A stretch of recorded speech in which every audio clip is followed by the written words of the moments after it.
दोस्तों, वह समय कैसी रहती होगी जब हनुमान चालीसा की सूत्रपात हुई थी, जिसे हम रोज हनुमान चालीसा के तौर पर बड़े आस्था और विश्वास के साथ पाठ करते हैं। वह स्थिति ऐसी नहीं थी। तुलसीदास जी के लिए यह समय अत्यंत विकट समय था।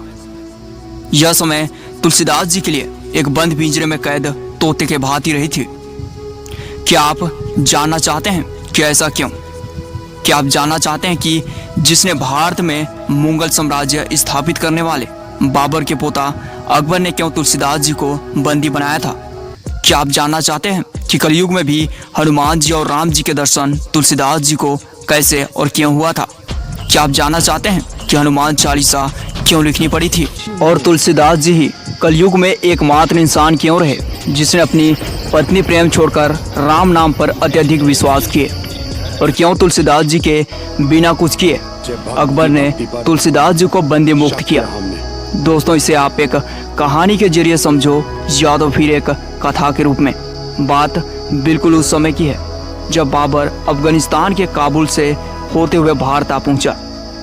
बाबर का भारत आना भी इतना आसान नहीं था, क्योंकि भारत के हर छोटे बड़े राजाओं को पता था कि बाबर एक लुटेरा है, जिसे उन्हें उत्तरी भारत आने में कड़ी संघर्ष करना पड़ा, जिसे हमने एक अलग वीडियो के जरिए समझाने की कोशिश की है। अगर आप चाहते हो तो इस वीडियो के बाद उस वीडियो को देख सकते हो।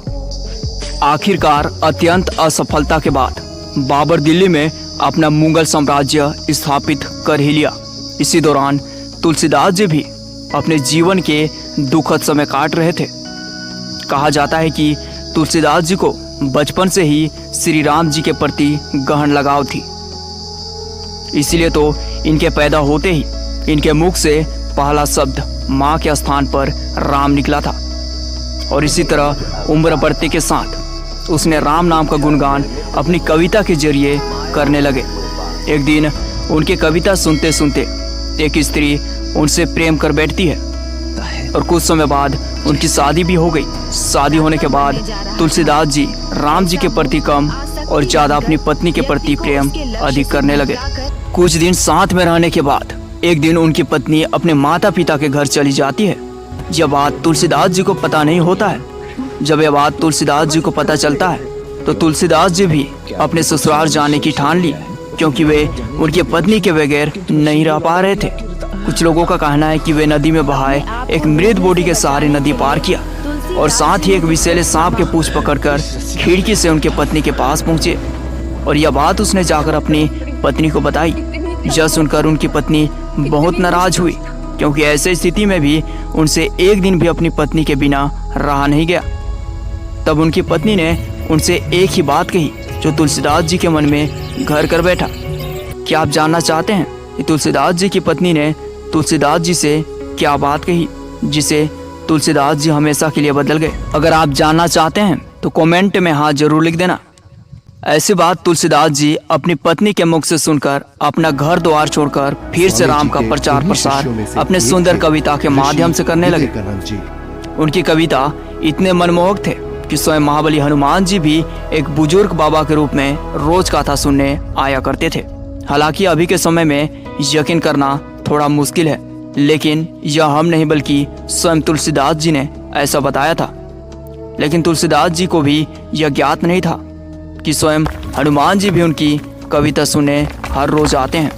यह बात उन्हें तब पता चला जब तुलसीदास जी एक दिन काशी में राम कथा सुना रहे थे।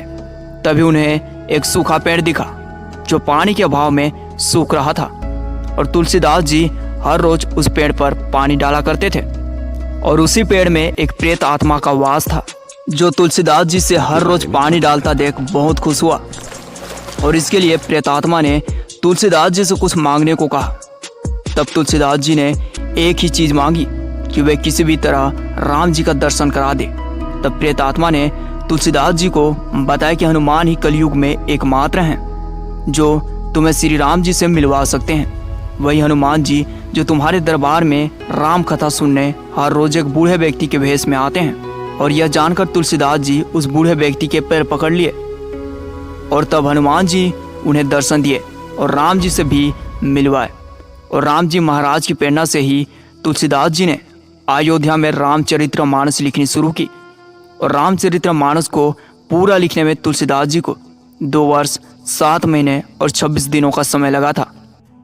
जब तुलसीदास जी द्वारा श्री राम को देखे जाने की बात आसपास के लोगों में फैलने लगी तो राम कथा सुनने वालों की संख्या और बढ़ती गई और यह बात धीरे धीरे दिल्ली में बैठे मुगल बादशाह अकबर तक पहुंच गई और यह भी पता चला कि तुलसीदास जी चमत्कार भी करते हैं, वे मरे हुए शरीर में प्राण भी डाल सकते हैं।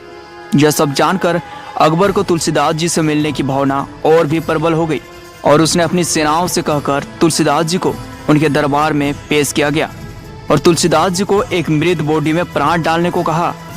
लेकिन तुलसीदास जी ने अकबर से कहा कि ऐसा मैं नहीं बल्कि मेरे प्रभु श्री राम जी करते हैं, अगर वे चाहें तो कुछ भी कर सकते हैं। ऐसा सुन अकबर बोले कि हम भी मिलना चाहते हैं तुम्हारे राम से, कहाँ है तुम्हारे राम?